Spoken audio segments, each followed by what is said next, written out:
Hoy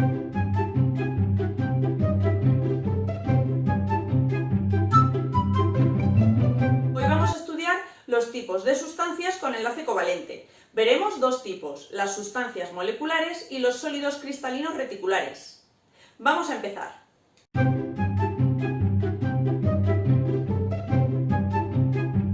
Como he dicho en la introducción, vamos a estudiar hoy los tipos de sustancias con enlaces covalentes. Vamos a diferenciar dos tipos. Empezamos con las sustancias moleculares. Dentro de las sustancias moleculares vamos a tener también dos tipos y van a depender de la polaridad. La polaridad es un concepto que viene relacionado con la electronegatividad y lo que significa es la tendencia que tiene un átomo a atraer electrones hacia sí. Por eso vamos a diferenciar dos tipos de sustancias moleculares, las que son polares y las que no son polares, las apolares. ¿Y cómo las diferenciamos? Pues vamos a verlo. Aquí primero os he puesto la definición de las sustancias polares, que serían aquellas que tienen una parte con densidad electrónica mayor, que sería el polo negativo, porque va relacionado con la electronegatividad. Es un elemento, es un átomo que tiene tendencia a atraer electrones. Y otra con densidad menor. Entonces tenemos dos zonas, una con densidad electrónica mayor y otra con densidad electrónica menor. La mayor va a ser la que atrae más electrones hacia sí. Y vamos a ver dos ejemplos, el cloruro de hidrógeno y el agua, para que veáis dos tipos diferentes. Vamos a situar el hidrógeno, el cloro y su enlace covalente. ¿Vale? Recordad el enlace covalente entre no metales. Bien, pues como estamos hablando de densidad electrónica, la densidad electrónica se representa normalmente o bien con delta o bien con rho. ¿Vale? Lo podéis ver escrito de las dos maneras. Vamos a utilizar delta. Si tenemos cloruro de hidrógeno, el cloro está más hacia la derecha de la tabla periódica. Le falta un solo electrón para convertirse en el gas noble siguiente. Es un elemento más electronegativo, tiene tendencia a ganar electrones. La electronegatividad, que no os lo he dicho antes, está relacionado con otras propiedades como el radio. Pero como esos conceptos este año no los vamos a estudiar, ya lo veréis en cursos sucesivos. Entonces, tenemos dos elementos, el cloro va a tener una densidad de carga negativa y el hidrógeno va a tener una densidad de carga positiva. ¿De acuerdo? Entonces, si lo representáramos viendo la esfera de densidad que tiene cada uno, veríamos como el hidrógeno tiene mucha más densidad electrónica, por tanto la nube sería más grande a su alrededor. Como la diferencia de electronegatividades o la diferencia de polaridad no es igual a cero, la molécula sería polar. ¿De acuerdo? Entonces, cuanto más diferencia de electronegatividad haya entre ambos, cuanto más separados en la tabla periódica estén, más electronegatividad y más polaridad habrá en ese enlace. Ya tenéis aquí las configuraciones electrónicas de hidrógeno y oxígeno, porque voy a hacer primero el diagrama de Lewis para que tengáis en cuenta una cosita. Así que lo dibujamos, tenemos el oxígeno y alrededor tenemos los electrones. Los 6 electrones de valencia, que ya os los he marcado aquí. Cualquier duda, tenéis un vídeo sobre ejemplos de modelos de Lewis. Ponemos ahora los hidrógenos. Un hidrógeno por aquí, un hidrógeno por aquí. Y cada uno con su electrón de valencia. Hacemos los enlaces para que se cumpla la regla del octeto. Aquí solo puede haber un enlace simple y luego quedarían dos pares libres. ¿Por qué os he dibujado el diagrama? Porque quiero que veáis que una molécula va a ser polar siempre que tenga pares electrónicos libres el átomo central. ¿Por qué? Porque esos electrones lo que hacen es repeler a las densidades electrónicas de los hidrógenos. De hecho, la geometría, aunque no la conocéis, del H2O, del agua, sería una geometría angular tal que así. ¿Qué os tiene que quedar claro en este curso? Que moléculas en las que el diagrama de Lewis el átomo central tenga electrones pares no enlazantes, sería polar, ¿vale? Lo vamos a escribir aquí. Moléculas en las que haya pares no enlazantes o electrones no enlazantes, que se puede dar el caso. Electrones no enlazantes serán polares. Esto tiene que ver con la geometría de las moléculas, pero hasta cursos posteriores no lo veréis. Así que por ahora vamos a dejar aquí el estudio. Seguimos con las sustancias covalentes apolares. En este tipo de sustancias tienen todos los electrones, los átomos repartidos por igual. La distribución de electrones es homogénea y no hay polaridad en esos enlaces. Vamos a ver dos ejemplos. El caso del cloro, cuando los dos átomos son iguales, y el caso del dióxido de carbono, donde las densidades electrónicas están repartidas por igual. En el caso del cloro, os he dibujado ya aquí el diagrama de Lewis. Quiero que veáis que dibujando los diagramas vamos a ver más fácilmente cuando una molécula es polar o es apolar. En el caso del cloro, como los dos átomos son iguales, los dos tendrían la misma electronegatividad y por tanto al final no habría un desplazamiento de electrones en un sentido o en otro. Por tanto, si tenemos moléculas que son diatómicas, que tienen dos átomos iguales, al final va a ser apolar. Es una manera fácil de identificarlas.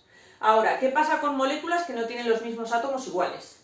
Es el caso del dióxido de carbono. Como lo vimos ya en un vídeo anterior, os he puesto ya directamente el diagrama.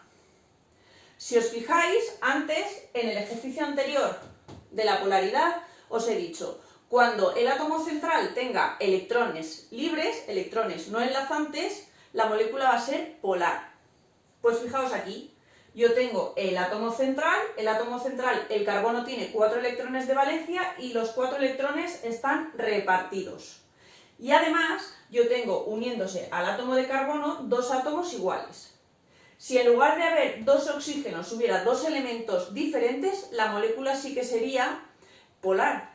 ¿Por qué? Porque sí que habría una diferencia de carga. Pero aquí lo que tenemos es que la misma carga hay de aquí hacia acá que hacia acá. Entonces, al final, digamos que sería como que se anulan esas cargas.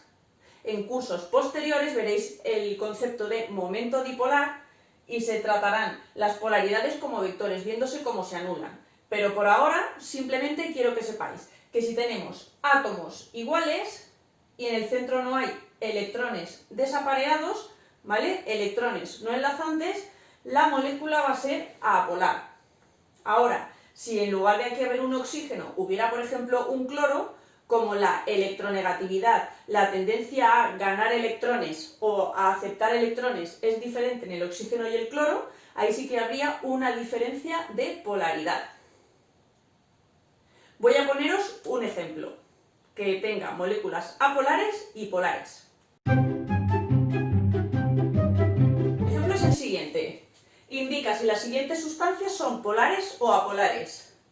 Tenemos aquí nitrógeno, fluoruro de yodo, dicloruro de azufre y bromuro de hidrógeno. Os voy a dejar un tiempo para que planteéis los diagramas de Lewis a partir de las configuraciones electrónicas.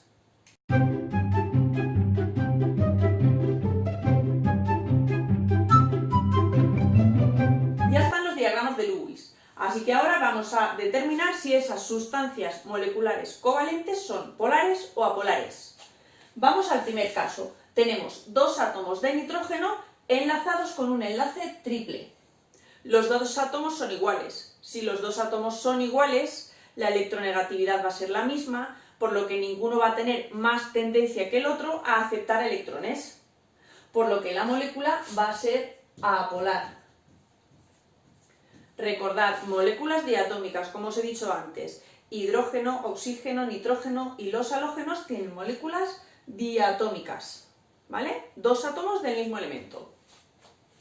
El siguiente, fluoruro de yodo, diagrama de Lewis, y en este caso tenemos dos elementos con electronegatividad diferente, ¿vale? De ellos, el que más tendencia a atraer electrones hay es el del flúor, ¿vale? Os lo he dicho antes, no tendríais por qué saberlo, pero simplemente tenéis que saber que uno es más electronegativo que el otro, ¿vale? Delta negativo, delta positivo. El flúor va a atraer los electrones del yodo.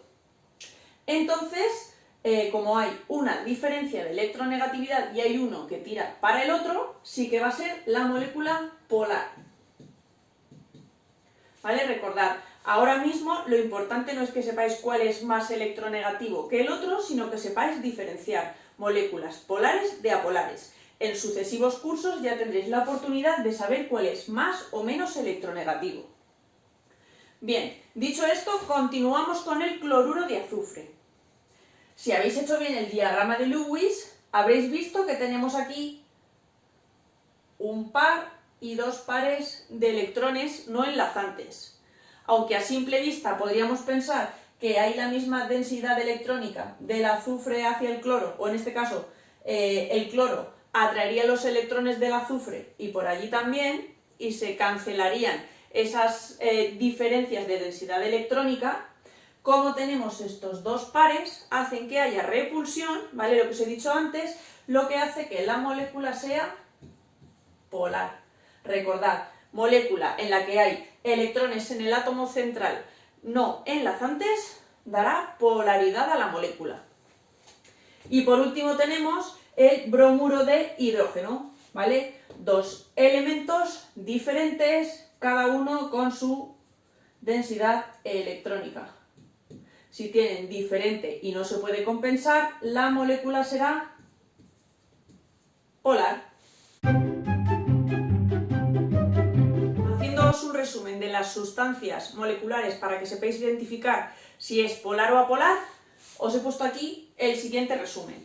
La sustancia va a ser polar siempre que los elementos sean diferentes, como el fluoruro de hidrógeno, o los electrones no sean enlazantes en el átomo central, como es el caso del amoníaco, NH3. Y por otro lado serán apolares cuando los elementos son iguales o los electrones del átomo central estén apareados. Elementos iguales, molécula diatómica, y electrones del átomo central apareado, como el metano. Os animo a realizar esos ejercicios, el de fluoruro de hidrógeno y amoníaco, y el de oxígeno y metano. Y ya sabéis, pues si tenéis alguna duda me podéis preguntar.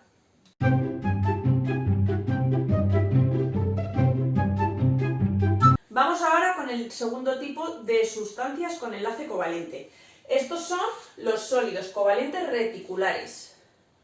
Y como tenéis ahí, en ellos un número indeterminado de átomos se une a otros mediante enlaces covalentes.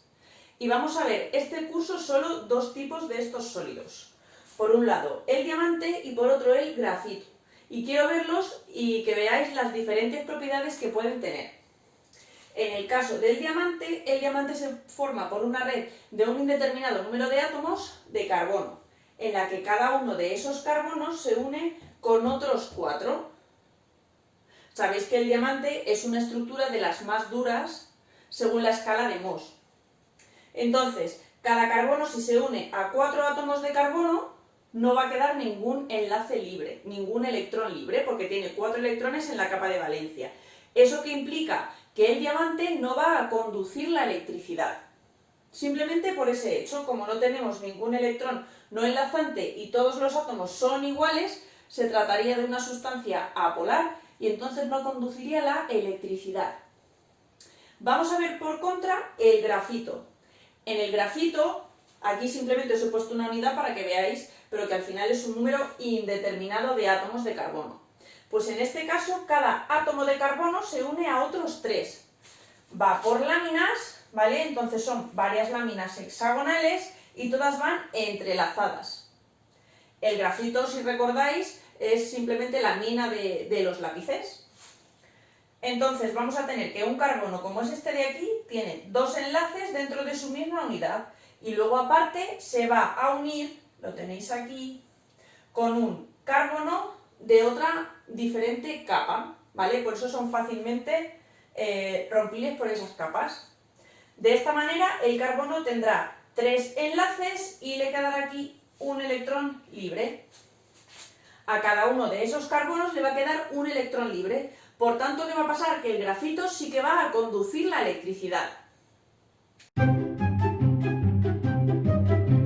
A medida que vayan avanzando las clases, vais a ver que estos diferentes tipos de sustancias también van a tener diferentes propiedades en cuanto a temperatura de ebullición y fusión, conductividad y otras más que estudiaremos más adelante.